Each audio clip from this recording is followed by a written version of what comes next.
Hey guys, this is John, and I will be your guide through the SAT critical reading section. Now, the SAT critical reading section is the mostly feared exam in all of human mankind, right?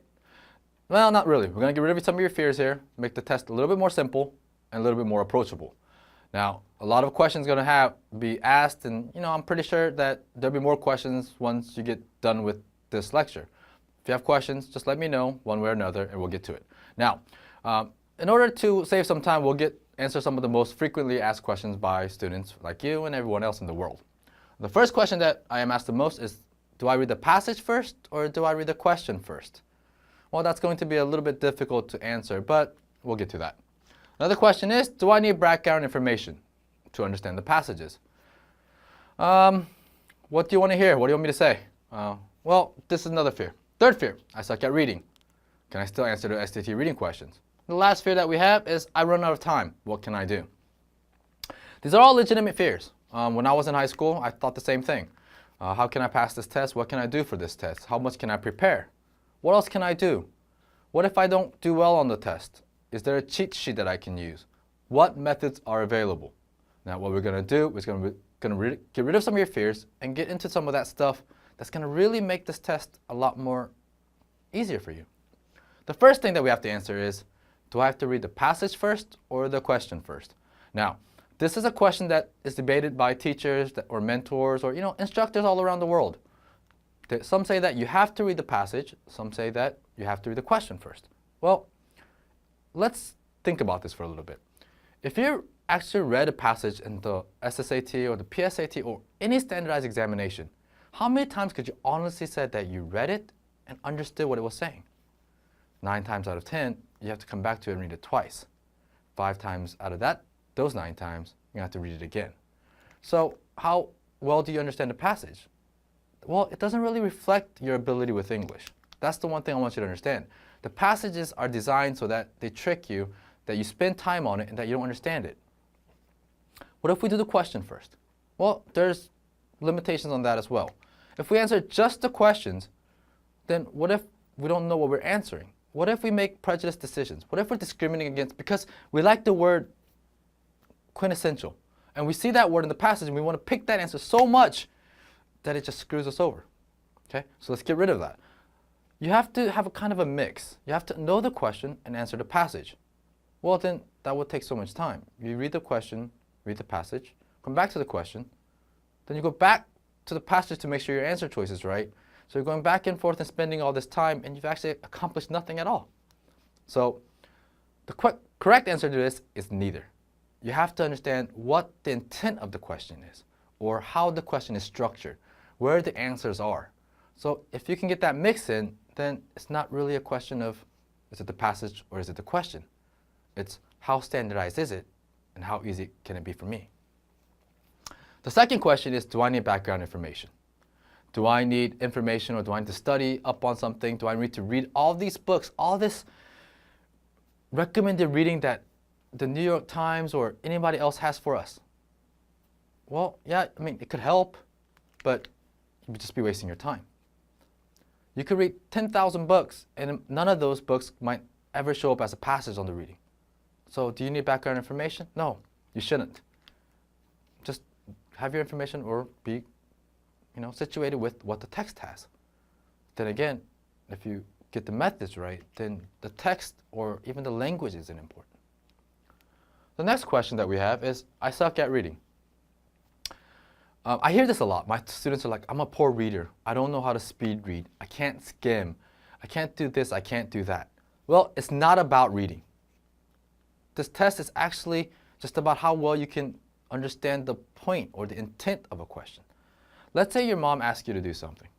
What's her intent? She wants you to get something done, right? Well, the test is designed so that you have to, once you figure out the intent, the reading is actually that much more simple because you're looking for certain words. You're looking for certain phrases. So you don't have to be good at reading. You just have to know that what you read and what you have to look for. The last thing and the most common thing that we have is, I run out of time. Now, everybody runs out of time on the SAT. I don't care how well you read or how well you write or how good you're at math. Either way, you're going to run out of time. So let's focus on the reading part a little bit. Now, You have to understand that the test is designed for you to run out of time. Let's go back to where we were talking about the question and the passage. Let's say you read the question, and then you read the passage, then you read the question again. Well, if you're going back and forth repeating the same thing for one question, eventually you will run out of time. So, well, let's find out what's on the test. If you figure out everything that's on the test and what they want you to do wrong, well, just don't do it. It's that simple. If you do this, you will get a bad score. So don't do it, right? So let's see what they want you to do. So the SAT critical reading is basically broke down into roughly about 4,000 words.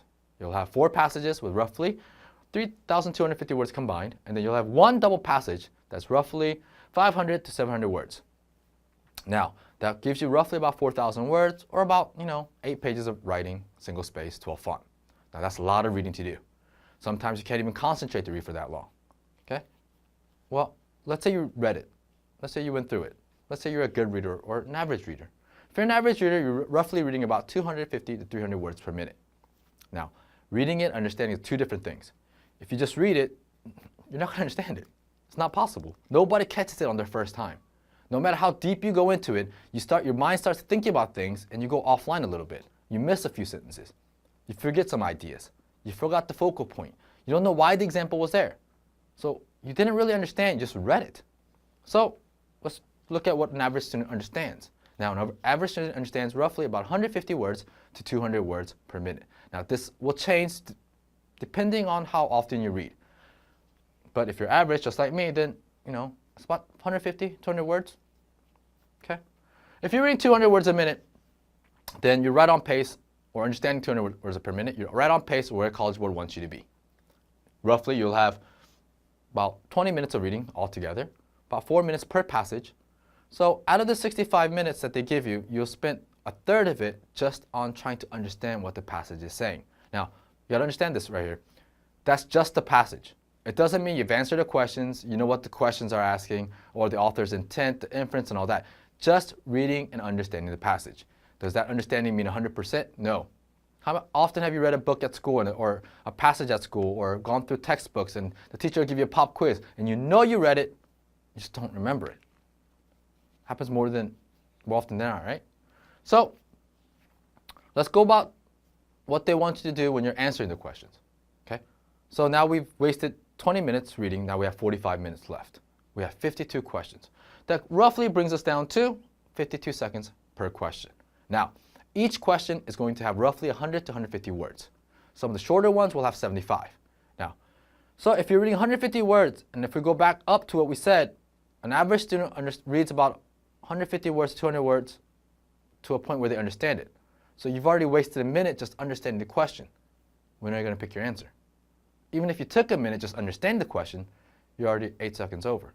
So by the time you get to question like 35, 36, you got 5 minutes left and 16 questions you got to answer. So basically, we're going to start guessing.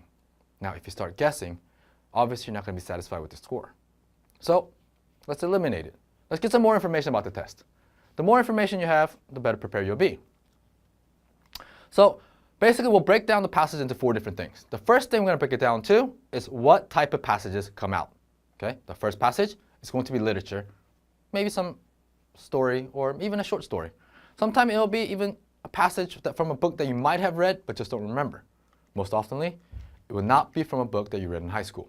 Now, this classic literature or these classic works are not really that classic.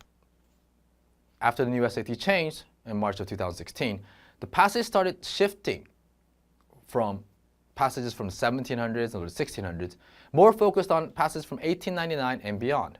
So you're looking at passages from modern literature. So you'll see more slang, more cultural reflection, and sometimes, just conversation that you would have today. You might see words or phrases that you would use in everyday conversation, just like you would in the passage. Now, the reason they do that is for 2 different reasons. The first thing they want you to do is they want you to think that you know what the passage or what the phrase is saying. That's the big part where you're going to make your problem. Hey, because he uses this word in this context, I think this is what he means. No, that's what they want you to think. You have to find out what the content is actually saying. Now, literature, we'll get into that when we get to the next lecture. Now, the other part that you have to get into is the historical part. Now, U.S. history, world history, or any government text speech or essay, you're going to have one or two within the passages. Now, this is where a lot of students have their fears. Well, I didn't take US history yet, or I don't know that much detail about government, or world history, I have nothing or no memory of it because I only took it as a freshman. Okay? Doesn't matter. They're going to give you all the information within the context. They'll tell you what period it is, why it was in that period, and what the purpose of this passage is going to be. This is actually kind of the simple part. They tell you what the purpose is. So all you have to figure out is, what is the topic about? The third area we get into the science areas now. Now we're going to get into some part of the social science. Now social science, these are going to be subjects that most students do not take in high school. It's going to be psychology, economics, sociology, and on and on and on. Most likely you have not taken all three of these subjects in high school. If you have, that's great. How much of it do you remember? How many of these theses or how many of these ideas can you still comprehend? Most of this stuff is going to be information that you will learn later on in college, but they have some vital information that's easy for a person like you or me, just an average person, to understand. So if that's the case, then what do I need to know about this? Nothing at all. Nothing. These are going to be the people that you haven't even heard of. Sometimes there are names that you can't even pronounce, but they'll have some clear information that you need to understand. Our next two passages are most going to be in the science area. Now, this is where it gets a little bit tricky because we have a lot of great students that do well in their sciences, whether it's physics, biology, chemistry, whatever it might be. But the big thing is if you have a lot of knowledge in this area, you have to be able to censor it and not let it affect you on the test. Just like in history and science, more information you have or more information you think you have is actually going to hurt you. But just know that this is what's going to come out. Okay? So I might be stronger in this area because it's more factual, and weaker at this area because, well, it's not as factual. Don't think about it that way. Think about it as the way it's supposed to be. It's a test that gives you 500 to 800 words to understand and answer. Now, 500, 800 words is a lot of reading. The more we try to read into it, the more confused we get. Now, what if I told you that we don't really have to read all 800 words? What if I told you there was an easier way to reduce the exam to roughly about 150 to 200 words and tell you where the answers are? That'll eliminate some fears, right? It'll make the test that much simpler. Now you're not wasting time going back and forth, fighting with yourself about why do I not understand this question or why do I not understand this sentence?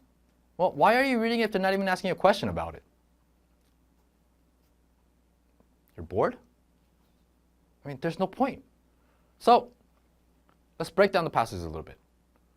Now, everything in the SAT is going to be broken down in two different passages. You have to know and differentiate between type 1 and type 2.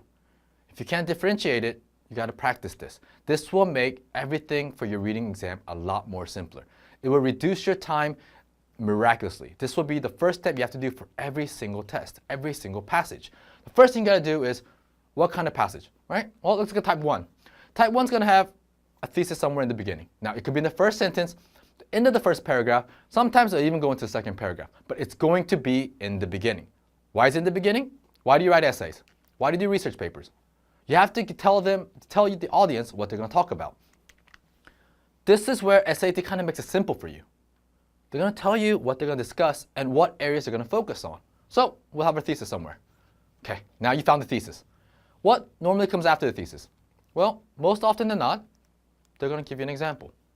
They're going to refer to someone that's famous, that said something, that supports their points. Sometimes they'll give you information that you really don't need to understand, but just to take up room. Like when you write an essay at school. You got all this 500, 750 words essay to write. Your essay actually ended in 150 words, so you got to kind of fill it with a lot of crap, right? No, SAT does the same thing. They're going to fill it with a lot of crap. You're not going to like it. You're going to read it. You're going to get confused. And then you're going to come back, right? So don't fear the example. Just know that it's there. It's going to come out. Let's go to the last part. Then once you get your examples out, what happens? You have to conclude everything, right? This is the reason why I'm right. This is why this is correct. This is the why it should be viewed in this manner. Now, once you find the thesis, the one thing you have to do is it correct from the first paragraph and the last paragraph? Has it changed at all? Those are the two areas you need to focus on. Type 1 is kind of easy. It's something we do every day at school when we write essays, when we write research papers. Now, type 2 is a little bit different. Type 2 is going to be most likely your rebuttals. Let's say your teacher wants you to argue against something. What do you normally start off with? Well, you got to tell your audience what you're going to be writing about, right? So you have to give them the concept or the background information, or even concede to a point that they made. Now, once this is done, you've set the topic and tone for the rest of the essay. So, same thing with the passages. Once they give you the background information, the concession or the concept, now you understand. Now they can barrage you with all the things that they think you're going to get confused over. Okay? Well, let's say we found the concepts. We found the background information. What has to come after that? What normally comes out? It has to be a rebuttal. What is the rebuttal? It's the actual thesis of the essay. The actual thesis of the passage. So, look at the passage, get rid of all the crap that they put in the front, and find your thesis. You found the thesis. You're good. What comes afterwards? You're thinking example, right? No. If we're rebutting something, we don't give examples to support our points. We have to explain our points. We have to explain why we're right, explain why they're wrong. So it becomes a little bit different. Now we're going to be talking quotes. We're going to be talking about facts. We're going to talk about figures. Stuff that proves the other author or the other opinion wrong. Now, once all this gets done, what happens? Then you have a conclusion, right? This is why this is correct. This is why this guy is wrong. This is why we should do this. This is why we should do that, etc., etc., etc. The point is these two type of passages are going to be on every passage, on every reading passage you read on the SAT. Which one is it? It's going to depend on how it's structured. Now, I told you that's going to save a lot of time, right? So pay attention here. Now, what you'll notice is that when you get to these two passages, that once you get done with the thesis, and there's always a question about the thesis. What is the author's main point? There's always going to be a question there. Most of the questions are going to be situated right in the example and the explanation area. That's where everything's going to be. So you know what point and what parts the answers are going to be at. So we can eliminate a lot of the reading, or you know what, not even read at all. It'll make it that much more simpler. So now that you understand the way it's set up, you have to start changing your mindset about how the exam is. Now, I want you to understand that I'm not here to teach you English. That you can learn at school. I'm going to teach you how to break this exam, how to get into the exam, know what the creators are thinking, and do everything that they don't want you to do. Now, if you do everything that you're supposed to do, then you're not going to get a very good score. So let's break everything, break the pattern. The first thing you got to do is you got to leave your opinion out. I think he did this. I think he means this. Okay? There is no opinionated question. There's never a question on the SAT that asks you, what do you think about this passage? If they did, then there wouldn't be enough answer choices. I mean, you have millions and millions of students taking a test. It's going to be different answers. What they'll ask you is, what does the author imply? What does the author say? What does the author mean? They're going to ask you stuff like that. So why put your opinion into it if they haven't asked you for it? So the first thing you got to do is leave your opinion out. Stop thinking. Go into the exam, sit down for the reading passage and say, okay, I don't know anything. I don't want to know anything. Everything I need to know, I'm going to learn from this passage and these questions. Second, what type of passage is it? This is going to reduce your time. If you can figure this out within a couple minutes, then your whole passage will be reduced to nothing. You'll realize that, hey, instead of the 800 words that I have to read, I can reduce it to about 150 to 200 words and still find my answers and still be certain that I got the question right. On top of that, it'll also keep you from doing what I told you not to do, not to think. Third, what is the topic? What's the author's main idea? This is the simplest thing. It's going to tell you in the italics. I'll tell you at the beginning. This passage is taken from blah, blah. This passage is an excerpt from somebody else. This passage is speech by somebody else. It'll tell you what it's going to talk about. So figure that out. Why? It's the first question. They're going to ask you right out. So if you can figure that out as you're figuring out the type of passages, you've already answered 2 questions before you've actually even started the test. Last, where are the questions mostly concentrated? Now, this is the most important part. Roughly, you're going to have 70 to roughly 85, 90 lines per passage. But the questions are always concentrated on a certain area. You might have one question at the top, one question in the middle, and all the questions will be at the end. Or it can be something like where you have one question at the beginning, all your questions in the middle, and then one question at the end. But if you wasted your time reading the whole thing, then you basically wasted your time doing nothing at all. So find where the questions are concentrated on, because that's where the tricks are going to be. That's where they want you to waste your time. You'll be reading the same line over and over and over and again, and then realize when you go on to the next question, I just forgot what I read. So let's limit what we read and find the answers. The last part of the reading passages that you have to understand is the dual passages. This is the most difficult part for most students. They think, okay, I have to read 2 passages. I can't understand what guy A is saying, and damn well know not what the guy 2 is saying. So I can't understand it, so I might as well just pick random answers and pray to God that I get it right. Okay, that's a choice. But if you do it that way, pretty sure you're going to be taking the exam again. So let's make this simple, just like any other passage. First thing you got to do is you got to divide the passage into 3 different sections. For comfort reasons, we're going to say that passage 1 is roughly going to be 45 lines. So what I did was I divided 3 sections, section A, section B, and section C. Now these sections are divided by 15 lines, once again, just for my comfort. Then we look at passage 2. Passage 2, once again, we're going to say from 46 to line 90. So roughly this will be 45 sentences as well. We divided this up just like we did for passage 1. Now, the comparison questions that come up on the dual passages is what makes students suffer. They're going to ask you, how would the author of passage 2 refer to the author of passage 1? How would the author of passage 1 refer to an opinion given by the author of passage 2? Okay. So what we got to do is, what we normally think we got to do is we got to go read the passage, understand the original point, then find the answer in passage 1, or think we found the answer in passage 1, and then pick an answer. But then if you're doing that, you're doing the first thing I told you not to do. You're thinking again. You're trying to understand and translate this idea into something that isn't really there. What if we take all the opinion out and make it really straightforward? What if I told you that if you can find what area the question is at, and the question will tell you, it'll be like line 37 to 45, then the answer is also within the question itself. Okay, so let's look at it. Let's say they're asking you how the author of passage 2 or the author of passage 1 is going to reply to author of passage 2. Well, let's say the question in lines 1 through 15. What's going to happen is that response is going to come out in line 46 to 60. Now, sometimes it's not always that way. Why? Think about it. What kind of passage do we have? We have 2 types. 1, start with a thesis, or 2, we start with background information. Now, let's say passage 2 start out with background information. Then it's not going to be in line 46 to 60. So where did I tell you the thesis is going to be? That's to be at the end.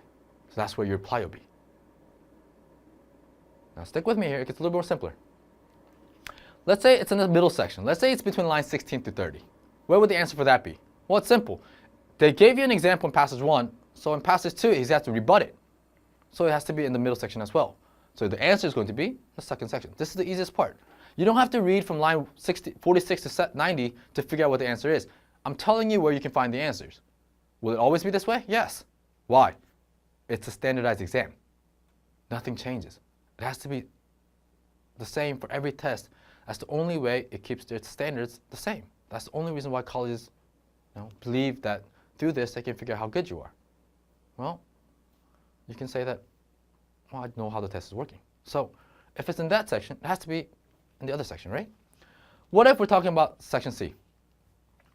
Now, section C is going to be an area where we have our thesis again. Now, you have to remember what the question is asking for. Is it asking you, what does the author think about it? How would he reply to it? These are words that you have to catch within the question. If you catch that question and it says, how would the author, or what area would the author agree with, then what passage 2 is going to have a concession. It's going to have some background information where they agree with the previous author. Fine. Then you go to the top, you find that answer. If they're asking you for a reply, that's come at the end. So basically, if you can remember this format, it's going to make this passage that much easier for you to answer.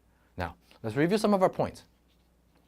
Everyone thinks that the SAT is designed so that you run out of time and you fail, and you guys have all these names for it, right? What if these little foundations can make the test that much more easier for you? So let's go over what we went today. First thing you understand is you have to break up the passages. Break it down, type 1 or type 2. Now, this breakdown will make and save your time. Secondly, leave your opinion out. Whenever you're going through a lecture, or whenever you're going to any of the textbooks or any of the different questions that you're going to go for the SAT, what if you just left your opinion out the beginning of the test? So think, the moment you sit down, I don't know what I'm thinking. I'm just looking for something. It's going to be more of a search and find than anything else. And third, okay, I've done all that. Then find where the questions are situated. Let's not waste time reading stuff that we really don't have to read. It'll make the test that more easier for you, and it'll make your time more strenuous than it needs to be.